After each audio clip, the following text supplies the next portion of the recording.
개봉 첫날 조조 영화로 내 돈 8,000원 주고 보고 왔습니다. 안녕하세요, 미도타우루스입니다. 일단 이 영화의 쿠키 영상은 없고요. 이 영화 반도, 제가 이 영화를 보기 위해 지불한 8,000원 돈, 이 8,000원을 내고 충분히 볼만한 영화였느냐라고 물으신다면 저는 충분히 8,000원 돈값은 하는 그 정도의 볼거리는 있는 영화라고 말할 수 있을 것 같습니다.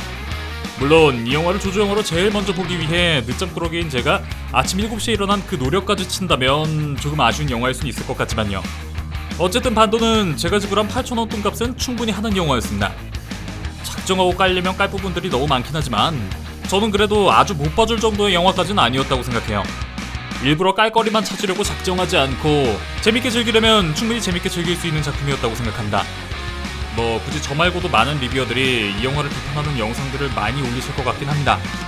분명 그런 포인트들이 너무 많이 보이긴 했으니까요. 처음엔 저도 이 영화의 아쉬웠던 부분을 비판하는 방향으로 영상을 올릴까도 생각해봤지만 그래도 괜찮았던 점들을 이야기해볼까 합니다. 아쉬운 부분들을 우선 이야기하는 리뷰들을 보시고 충분히 이 작품 재밌게 보실 분들도 계신데 그중에 이 작품을 놓치시는 분들도 계실 것 같아서요. 이 작품 반도 볼지 말지 고민되시는 분들께 이 영상이 어느 정도 참고가 되었으면 좋겠습니다. 혹시나 해서 말인데 이 영화를 보고 나서 재밌었다고 후기를 남기는 대가로 금전적인 지원을 받거나 한 일, 저도 그런 일이 좀 있었으면 좋겠네요. 그런 일은 절대 없다는 점 말씀드리면서 시작하겠습니다. 첫 번째, 카체이신. 저는 일단 이 작품에서 가장 좋았던 점이 바로 차량 추격 장면이었습니다. 깔 땐 까더라도 칭찬할 부분은 칭찬해야 한다고 생각해요. 지금까지 한국 영화 중에 이렇게까지 차량 추격신을 박진감 넘치게 잘 찍은 영화는 없다고 생각합니다. 그 비교 대상이 한국 영화뿐 아니라 지금까지 개봉한 해외 유명 작품들이랑 비교해봐도 그렇게 못 미치는 차량 추격신은 절대 아니라고 생각합니다.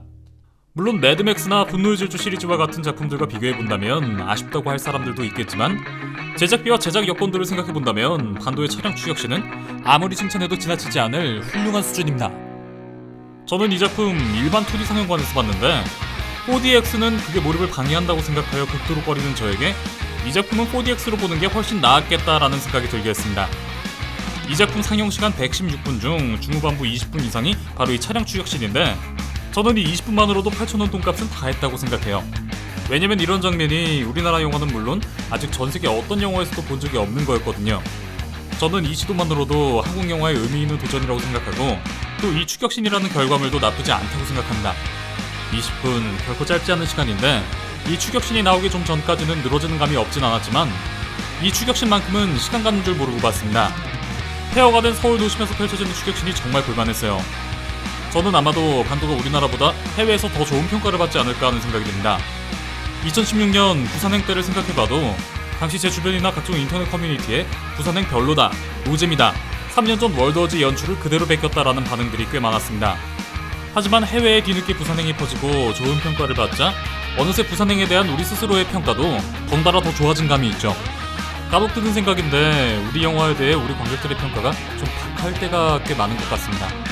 물론 반도 보다 보면 중간에 에이 만난 지 몇 시간이나 됐다고, 에이 저걸 기억하고 있다고? 에이 말도 안 된다 하는 순간들이 적잖이 등장합니다. 쉽게 말해 개연성이 아쉬운 부분들이죠. 하지만 그게 무슨 상관일까요? 폐허가 된 거대 메갈로폴리스를 배경으로 인육에 굶주린 좀비들을 트럭으로 다 깔고 지나가면서 바짝 뒤를 쫓는 미친 군인들이랑 총격전을 펼치며 20분을 넘게 추격전을 하는데 우리가 외국 좀비 영화를 볼 때 언제 개연성을 따지면서 봤나요?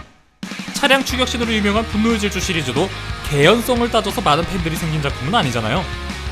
아마도 반도 역시 외국인들의 눈에 마찬가지일 겁니다. 그냥 좀비들을 차로 깔아 뭉개면서 20분 동안 미친 군인들로부터 도망가는 추격신은 꽤나 신선하게 받아들여질 겁니다. 감히 예상해보건대 이 좀비들을 뚫고 달리는 반도의 추격신은 해외 좀비 영화 팬들에게 꽤나 깊은 인상을 남길 그런 장면으로 기억될 거라고 저는 생각합니다.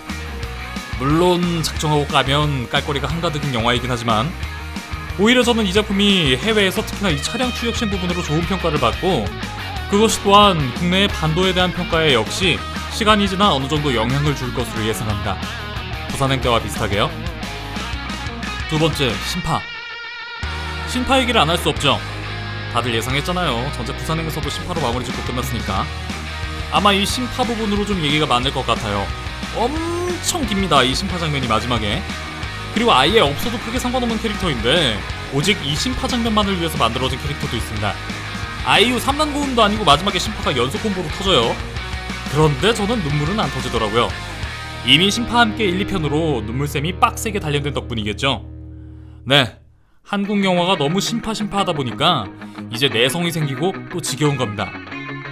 그런데 한번 생각해볼까요? 한국 영화는 왜 이렇게 신파를 계속해서 넣는 걸까요? 간단합니다. 이러면 사람들이 좋아하니까, 사람들이 많이 보니까, 그래서 결국 돈이 되니까. 아마 유튜브에서 영화 관련 채널들을 구독하며 영화 정보들을 바로바로 찾아보실 만큼 영화에 관심이 많으신 분들은 당연히 그만큼 영화를 자주 많이 보시겠죠. 그래서 그 중에 이제는 이 계속 반복되는 한국 영화의 신파에 피로를 느끼게 된 사람들이 많아진 거라고 저는 생각합니다. 영화 제작에 큰 돈을 투자하고 만드는 회사들은 기업입니다. 이윤을 남기는 걸 최대 목표로 만들어진 회사들이에요. 그런 그들이 영화를 제작하기 위해 큰 돈을 투자할 때 신파에 대해 염증을 느끼는 사람들이 많이 생겨났다는 걸 전혀 몰랐을까요? 아닙니다. 그들은 그 누구보다 잘 알고 있습니다. 하지만 그럼에도 그들이 영화에 신파를 더 많이 넣는다는 건 그만큼 아직까지 신파를 사람들이 좋아하기 때문이겠죠.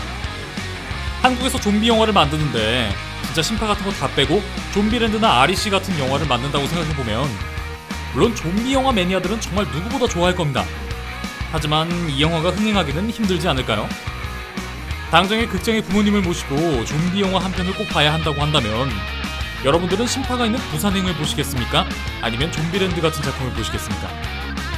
이 질문에 대한 답이 바로 왜 좀비 영화도 신파로 번복을 해야 하는지에 대한 답이 되지 않을까요? 신파에 염증을 느낀 관객들의 수도 많지만 그래도 아직까지 신파를 좋아하는 사람들이 더 많다는 게 제 결론입니다. 그렇기 때문에 한국 영화 특유의 신파를 좋아하시는 분이시라면 그냥 즐기시면 됩니다. 그간의 작품들이 너무 신파를 미뤄와서 그에 대한 필요가 있어서 그렇지 신파에 크게 거부감이 없는 사람이라면 이 부분 때문에 굳이 이 작품을 피할 이유는 없습니다. 코로나 바이러스가 퍼진 현재를 시사하는 상황들도 나오는데 이 시국 온 가족이 함께 볼 수 있는 작품 하나를 고르라면 당연히 이 작품 반도가 원픽일 수밖에 없지 않을까 싶네요. 이 신파 코드가 오히려 온 가족이 함께 볼 수 있는 영화로 작용하게끔 하는 이 영화의 장점이라고 생각합니다. 그리고 무엇보다 이 신파 코드가 오히려 해외에 더 어필이 가능한 부분이기도 합니다.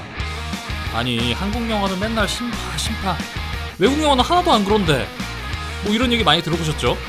네, 오히려 우리에게는 지겨운 한국식 신파가 반대로 해외에서는 신선함으로 받아들여질 수도 있습니다. 부산행 때 해외의 호평들에 빠지지 않는 것이 바로 끔찍한 상황에서도 눈물샘을 자극하는 한국 영화 특유의 신파 부분이었습니다. 그렇기 때문에 이번 반도 역시 우리에게는 신파 부분이 좀 지겹게 느껴질 수도 있겠지만 해외에서는 전작 부산행에 이은 이 작품만의 독특한 특징으로 받아들여지지 않을까 싶습니다. 자, 여기까지가 반도에 주었던 점과 말이 많은 그 신파에 대한 저의 솔직 후기였는데요. 지금까지 본 적 없는 좀비를 뚫고 달리는 20분의 차량 추격신만으로도 조조 영화비 8,000원 돈이 아까운 정도는 아니었다. 신파에 대한 피로감이 있는 관객들이 분명 많지만 그래도 신파를 좋아하는 분들에겐 그렇게 나쁜 영화는 아닐 것 같다라는 걸로 정리할 수 있겠습니다. 다시 한번 말하지만 이 영화는 작정하고 가면 깔 게 정말 많은 영화입니다. 그러한 이 작품의 아쉬운 부분들은 저 말고도 다른 리뷰어분들께서 충분히 잘 정리해서 영상 업로드 해주실 겁니다. 이 영화에 대해 아쉬웠던 점이 궁금하시다면 그 영상들을 참고해주세요. 자, 영상 재밌게 보시고 내용에 공감하셨다면 구독, 좋아요, 알림 설정 한 번씩만 부탁드릴게요. 감사합니다. 저는 다음에도 개봉 영화 솔직 감상 후기로 돌아오겠습니다. 그럼 지금까지 미노타우루스였습니다.